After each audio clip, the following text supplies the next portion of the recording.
The rusty gate of Harbor Point Marina creaked in protest as I pushed it open, the salt-laden breeze carrying decades of memories across the weathered docks. This dilapidated marina had been my second home growing up, where my father taught me everything about the sea, from reading tide charts to respecting its mysteries. Now it was mine, though not in the way I'd ever expected. Of all Dad's properties to get stuck with, my sister Amanda's voice dripped with mock sympathy at the will reading yesterday who got the money pit. She was right about one thing. Harbor Point Marina had seen better days. The docks needed repair, the office building's roof leaked, and only 3 boats still rented slips here. But Amanda, like my other siblings, had never understood what made this place special. I'm Emma Blackwood, the youngest of 4 children and, according to my family, the disappointment of the bunch. While my siblings went into respectable careers, Amanda became a corporate lawyer, Thomas ran a successful real estate firm, and Daniel worked as an investment banker. I chose to study marine archaeology and history, playing with shipwrecks, as Amanda dismissively called it. Dad never said it outright, but I knew he understood my passion.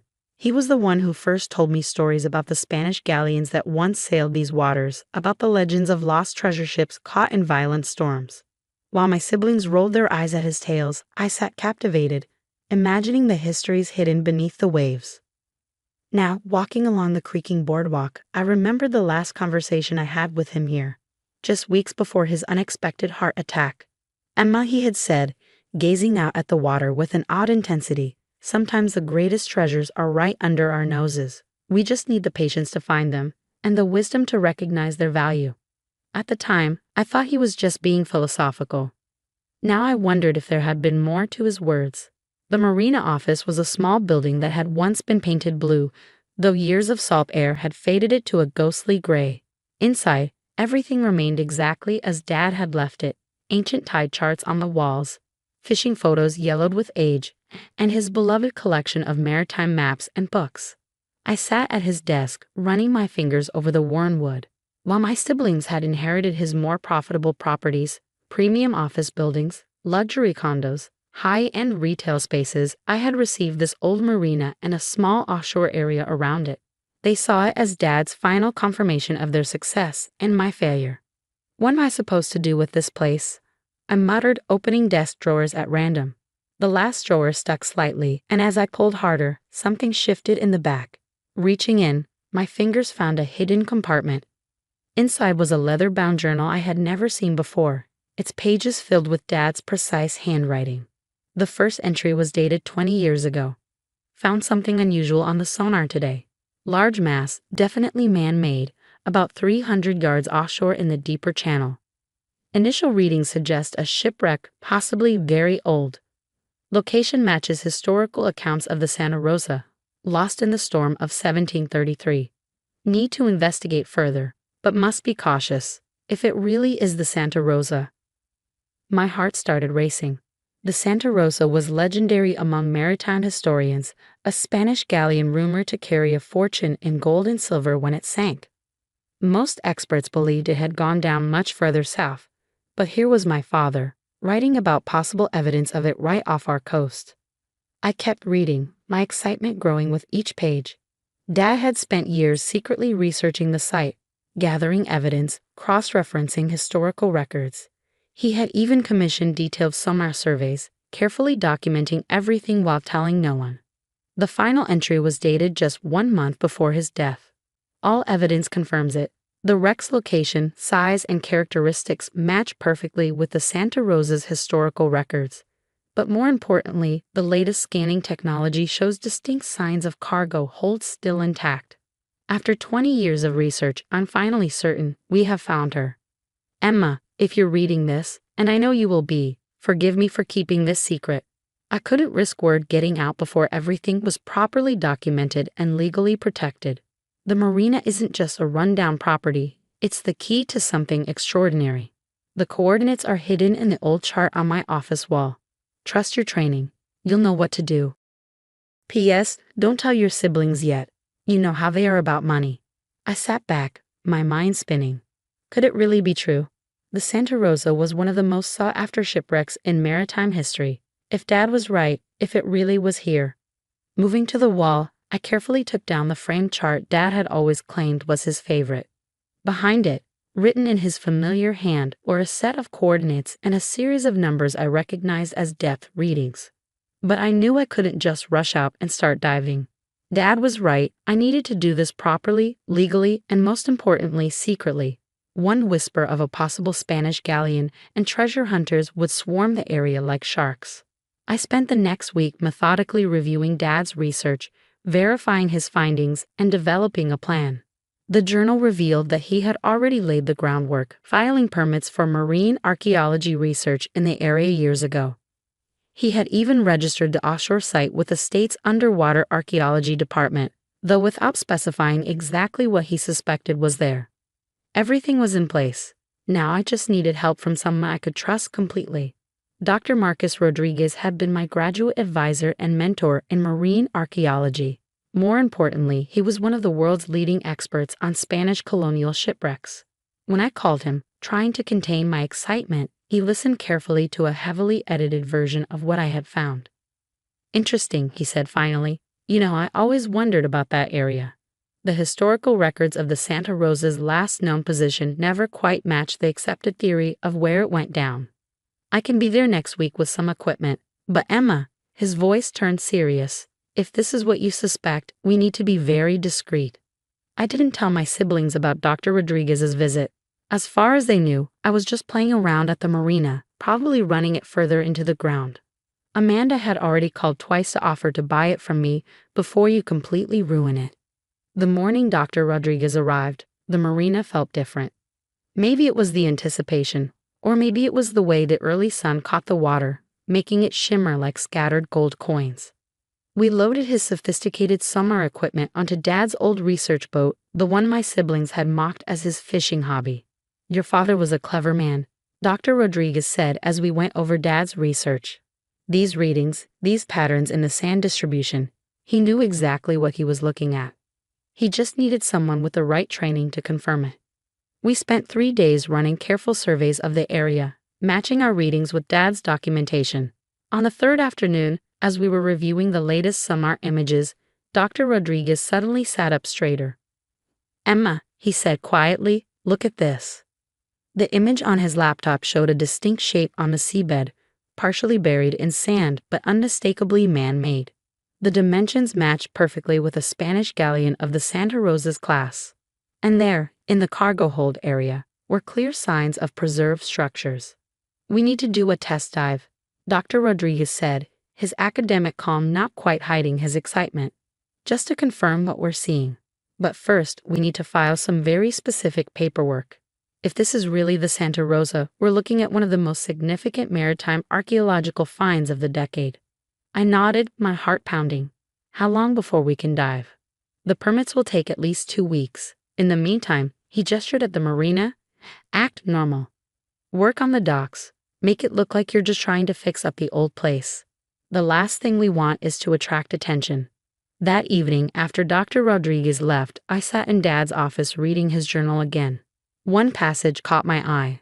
"The sea keeps its secrets well, but it reveals them to those who take the time to look properly. Emma understands this. The others see only dollar signs, but she sees the stories, the history, the real treasure."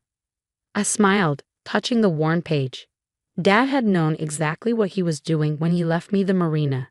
Now I just had to prove him right. The 2 weeks waiting for dive permits felt like years. I kept up appearances, spending my days fixing damaged boards on the dock, repainting the office, and generally looking like someone trying to salvage a failing business. My siblings couldn't resist dropping by to offer their opinions. "Still wasting time on this dump?" Thomas asked one afternoon, his Italian leather shoes looking absurdly out of place on the weathered dock. "I've got a developer interested in the waterfront. I could get you a decent price for it." I pretended to consider his offer while mentally reviewing the latest sonar images. "Thanks, but I think I'll hang on to it for now." "Your funeral," he shrugged. "But don't come asking for money when this place finally bankrupts you." If he had looked closer, he might have noticed the sophisticated security cameras I'd quietly installed, or the new state-of-the-art sonar equipment carefully hidden in the storage shed.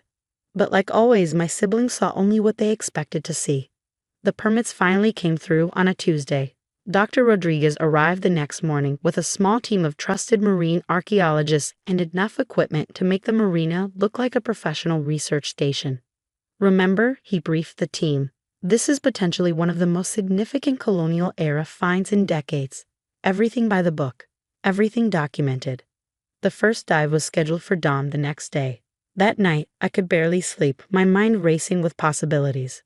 What would we find? Would Dad's research prove correct? As I lay in bed, I heard his voice again. Sometimes the greatest treasures are right under our noses. Morning brought perfect conditions, calm seas, clear visibility, and a sky promising good weather. We anchored directly over the coordinates from Dad's chart, and I prepared to make the first dive with Dr. Rodriguez. As we descended through the crystal clear water, my heart was pounding so hard I could hear it over my breathing apparatus. At first, we saw only sand and scattered reef formations. Then, at about 90 feet, something dark emerged from the gloom. A ship's hull, partially buried in sand but unmistakably there. The distinctive shape of a Spanish galleon, its wooden structure remarkably preserved by the cold, deep water. Dr. Rodriguez gestured excitedly, pointing to specific architectural features that confirmed its identity. We spent an hour documenting the exterior, taking photographs and measurements. But it was what we found in the exposed cargo hold that made history come alive. There, partially revealed by centuries of shifting sand, gleamed the unmistakable yellow of gold. Coins, bars, ornate religious artifacts. The Santa Rosa's legendary treasure was real. The next week was a blur of activity. We brought in more experts, filed more permits, and began the painstaking process of documenting and photographing everything. News of a significant colonial discovery began to circulate in academic circles, though we carefully controlled the details. Then came the morning I'd been both anticipating and dreading. Amanda called just as we were preparing for another dive. Emma, her voice was sharp with anger. Why is the Channel 7 newsman parked outside the marina? What have you done? I took a deep breath. You might want to come down here. Bring Thomas and Daniel too. There's something you should see. They arrived within the hour, all three of them looking ready for a corporate board meeting rather than a working marina. Their expressions shifted from annoyance to confusion as they took in the research vessels, the diving equipment, and the team of archaeologists carefully cataloging artifacts. What is all this? Daniel demanded. I handed them each a copy of the preliminary site report. Remember all those stories Dad used to tell about Spanish treasure ships? Turns out he wasn't just telling stories. Their faces were priceless as they read the details. The Santa Rosa, one of the most valuable colonial shipwrecks ever discovered. Estimated value of recovered artifacts. Over $400 million. And it was all legally protected under maritime law and state preservation statutes. This is impossible, Amanda whispered. Actually, Dr. Rodriguez joined us. It's quite real. Your father spent 20 years researching this site. He knew exactly what he had found. And he knew exactly who should be in charge of its discovery. But, Thomas struggled to form words. But he left you the worthless Marina. He left me the key to one of the most important maritime archaeological discoveries in history. I corrected him, because he knew I would understand its true value. We're still family, Daniel said quickly, dollar signs practically visible in his eyes. Surely we can work something out. The site is already registered with the state as a protected historical discovery, I explained. Most of the artifacts will go to museums. The scientific and historical value alone is immeasurable. But the gold, Amanda started, will be preserved and studied properly, I finished firmly. This isn't about getting rich. This is about history, about discovery, about doing things right. That's not what Dad would have wanted. Thomas exploded. I pulled out Dad's journal and read his final entry aloud. The real treasure isn't just the gold. It's the history, the stories, the connection to our past. Emma understands this. She'll know what to do. They left in anger, already calling their lawyers. But Dad had been thorough. The marina, the offshore rights, the permits, everything was legally mine, and he had documented his research meticulously over 2 decades. The Santa Rosa made international news. Museums competed for the right to display its artifacts. Documentaries were filmed, research papers were published, and Harbor Point Marina became famous as the base for one of the most significant maritime archaeological projects in modern history. I kept the marina running, but now it served a different purpose. We opened an educational center where children could learn about marine archaeology and colonial history. The once decrepit docks hosted research vessels instead of pleasure boats. Dad's old office became a small museum displaying photographs and artifacts from the discovery. My siblings eventually stopped trying to claim a share of the discovery. The last I heard, they were still running their successful businesses, still chasing bigger profits and fancier offices. As for me, I found my true inheritance wasn't the gold in the shipwreck or even the marina itself. It was understanding what Dad had tried to teach us all along. That real value isn't always obvious, that patience and wisdom see what greed and ambition miss, and that sometimes the greatest treasures are the ones that tell us who we really are. On quiet evenings, I still sit at the end of the dock, watching the sunset paint the water gold. Sometimes I imagine I can see Dad there, smiling at how his perfect plan played out. He gave each of us exactly what we deserved. My siblings got their precious real estate and business holdings, and I got an old marina with a secret that only I would understand how to find. The Santa Rosa's discovery changed maritime history, but it changed something else too. It proved that sometimes the thing people mock as worthless is actually priceless. You just have to know how to look at it properly. Last week, I found another entry in Dad's journal, one I had missed before. It was dated just days before his death. The sea teaches us patience. It holds its secrets until the right person comes along. Someone who sees value not in quick profit, but in preservation, in understanding, and doing things right. Emma will find the Santa Rosa when she's ready, and she'll know exactly what to do with it. That's worth more than all the gold in Spanish ships. He was right, of course. He usually was. And now, when people ask about the worthless marina I inherited, I just smile and think about how sometimes the best revenge isn't proving people wrong. It's proving that they never really understood what was valuable in the first place.